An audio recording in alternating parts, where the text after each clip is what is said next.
இந்த சத்தத்தை கேட்கிற ஆண்டவருடைய பிள்ளைகளே, பல பக்கத்துல நீங்கள் தோல்வியை அனுபவித்து என் வாழ்க்கை அந்த தோல்வியிலே முடிஞ்சு போயிருச்சு, நம்ம தோத்துட்டோம், நம்ம ஃபெயில் அப்படி நினைச்சாலும் ஆண்டவர் இன்னொரு வழியை நிச்சயமாய் உங்களுக்காக கர்த்தர் ஆயத்தப்படுத்துவார்.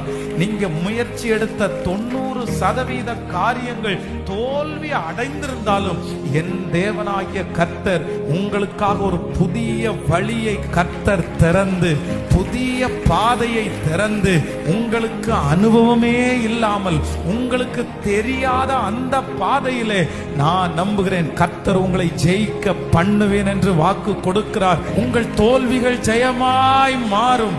உங்கள் தோல்விகளை கர்த்தர் ஜெயமாய் மாற்றுவார். நீங்கள் தோற்று போன அதே இடத்திலே கர்த்தர் ஒரு நாள் உங்களை ஜெயிக்கிறவர்களாய் நிற்க பண்ணுவார்.